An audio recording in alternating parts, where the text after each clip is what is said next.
Okay, let's unpack this because to set the stage for you listening, Max poses a deeply ambitious question to Claude. Yeah, he swings for the fences. He really does. Like a lot of us are familiar with Charlie Munger's approach to thinking, right?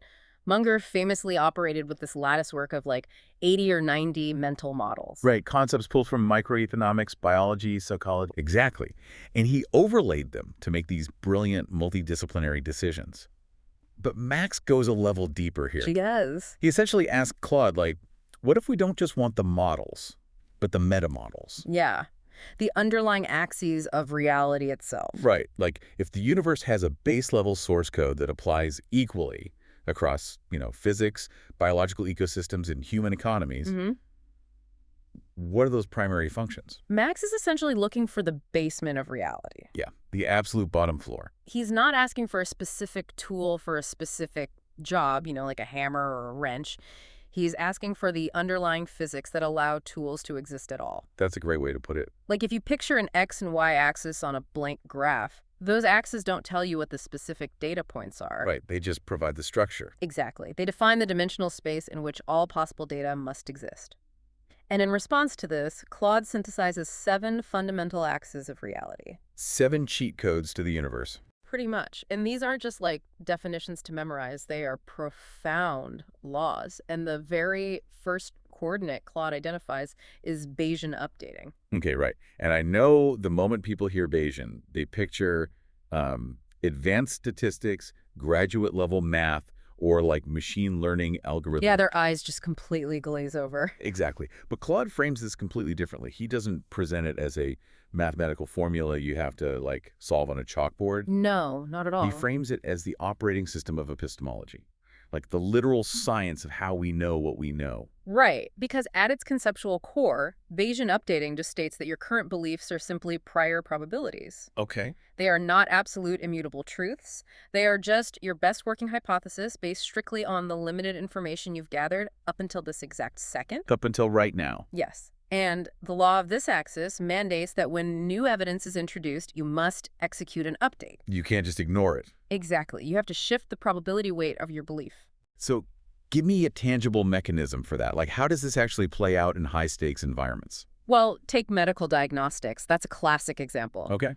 A brilliant diagnostician doesn't just look at a positive test result for a rare disease and instantly declare, you have the disease. Right, because tests can be wrong. Exactly. The doctor first calculates the base rate. That's the probability of you having this extremely rare disease before the test was even administered. So, like, 1 in a million, maybe? Right. Let's say it's 1 in a million.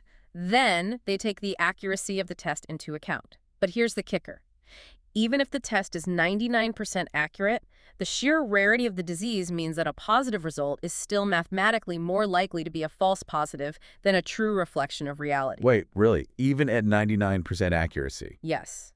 Because that 1% error rate across a million people produces a ton of false positives, far outnumbering the one actual sick person. Oh, wow. Okay, I see. So the doctor takes the prior belief, the extreme rarity of the disease, collides it with the new evidence of the test, and generates a new, updated posterior probability. It is a continuous, dynamic recalibration. I want to translate that continuous recalibration to a really daily scale for the listener, just to make it super concrete. Sure. Think about checking your weather app before you leave for work. The app says there is a 0% chance of rain today. Okay, so that is your prior belief, your prior probability. Exactly. And you are highly confident in it. So you get dressed, you ignore the umbrella sitting by the door, and you walk outside. Naturally. But the moment you step out, you feel water hitting your face. Yeah. You see puddles forming on the asphalt. You see, like, people running for cover with newspapers over their heads. Right, and that is your new evidence. Right. And this exact moment is where the Bayesian update is mathematically and logically demanded, isn't it? Yes. You have a direct collision between your prior belief, the app's forecast of zero rain, and the new undeniable environmental evidence of physical rain. So if you refuse to do a Bayesian update in that moment, what does that actually look like? It looks crazy. Right. You would stand there getting completely soaked, staring at your phone and yelling, but the screen says it's sunny. Yeah, you're literally rejecting the physical water hitting your face to protect the integrity of your prior belief. And it sounds completely absurd when we talk about rain. Yeah. Like no one would actually do that. But Claude's point is that we do this exact thing constantly in our, our social, political, and professional lives. Oh, all the time. Wow. And this leads to Claude's really brilliant redefinition of confirmation bias. Yeah, tell me about that.